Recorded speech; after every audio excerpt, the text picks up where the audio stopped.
Ram friends, ఇది ఒకసారి వినండి. ఒక్కటే చెప్తాను చూడండి. తిరుమలలో పూజారి గవర్నమెంట్ ఎంప్లాయీ, శ్రీకాళహస్తిలో పూజారి గవర్నమెంట్ ఎంప్లాయీ, కానీ వాళ్ళకి ట్రాన్స్ఫర్స్ ఉండవు. నేను ఒకటే ఛాలెంజ్ చేస్తున్నా హిందుత్వవాదులకి, తిరుమలలో నిలువుబొట్లు పెట్టుకున్న ఆచారులు శ్రీకాళహస్తిలో పూజారులుగా నియమించాలి. అడ్డబొట్ట పెట్టుకున్న శైవుల్ని తిరుమలకి ట్రాన్స్ఫర్ చేయాలి. అప్పుడు తెలుస్తుంది హిందుత్వం యొక్క స్వరూపం. అందుకని వాళ్ళని టెస్ట్ చేయాలంటే ఒకటే, తిరుమలలో ఉన్న ఆచారుల్ని శ్రీకాళహస్తికి ట్రాన్స్ఫర్ చేయాలా, శ్రీకాళహస్తిలో ఉండే వాళ్ళని తిరుమలకి చేయాలా? ఈ ఒక్క ప్రశ్న కనుక డిబేట్లో మనకి ఎప్పుడు ఛాన్స్ వచ్చినా వేస్తే, దళితులను ఏదో చేశాడని అనొద్దు, దళితులను పక్కన పెడతాను నేను. ముందు అసలు నీ ఆ ఇద్దరు బాపనోళ్లే కదా, ఈయన బాపనాయన ఆయన బాపనాయన, ఇద్దరు బాపనాయనలు ఎందుకలరు?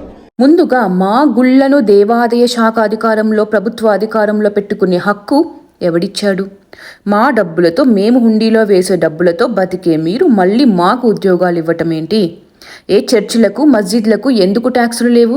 ఎందుకు వాళ్ళవి కంట్రోల్ చేయట్లేరు? ముందు ఆ స్వాపింగ్ చేయమని అడగండి.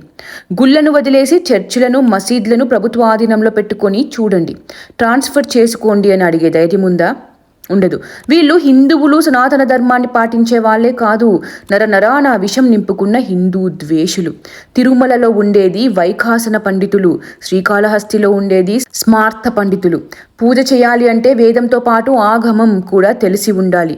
శైవాగమం వేరు, వైష్ణవాగమం వేరు. నీకు కడుపు మండితే ఈనో తాగుతావు కానీ హార్పిక్ కాదు కదా. ఏ జబ్బుకి ఏ మందు వేసుకోవాలో అదే వేసుకోవాలి. ఏ శాస్త్రం ఏం చెప్పిందో అదే చేస్తారు. అవే పూజలు సమర్పించుకుంటాం.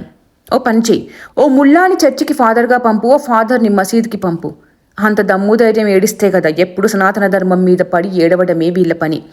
ఎవడిష్టం వచ్చినట్లు వాడు వాగే స్వాతంత్రం రాజ్యాంగం మనకిచ్చింది కాబట్టి సరిపోయింది. అదే అరబ్ దేశాల్లో అయితే ఈ పాటికి కఠినమైన శిక్షలు పడేవి. పని చేసుకుని బ్రతకడం చేతగాక మా ధర్మాన్ని తిడుతూ చిల్లర ఏరుకుంటున్నారు. అలా కూడా మా ధర్మం మీకు తిండి పెడుతుంది. చర్చిలలో కూడా లూథరన్, పెంటకాస్ట్ చర్చిలు, అక్కడ ఉండే ఫాదర్లు వేర్వేరే. ఈ చర్చి నుండి అటు, అక్కడి నుండి ఇటు మారతారా? తల్లి దగ్గర ఒక రకమైన ప్రేమ, స్నేహితురాల దగ్గర ఒక రకమైన ప్రేమ, అక్క దగ్గర, చెల్లి దగ్గర, ఇలా ఒక్కొక్కరి దగ్గర ఒక్కో రకమైన స్వాతంత్రము, ప్రేమ ఉంటాయి.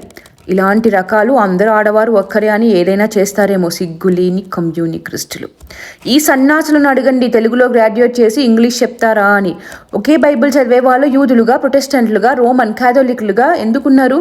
ఒక ఖురాన్ చదివే వాళ్ళు అష్రఫ్, సున్నీ, షియా అని ఇలా ఎన్నో రకాలుగా ఉండొచ్చు. కానీ ఏడ్చేది, జనాల్ని తప్పుదోవ పట్టించేది హిందూ ధర్మంని బూచిలా చూపిస్తూ. ఇలాంటి వాళ్ళకి కాలం చెల్లింది. సోషల్ మీడియా యుగంలో తోలు తీసి వలిచినట్టు నిజాలు బయట పెడతాం. ఇక మీద జాగ్రత్తగా ఉండండి. ఇలాంటి వాళ్ళు ఉగ్రవాదుల కన్నా డేంజర్. జరభద్రం.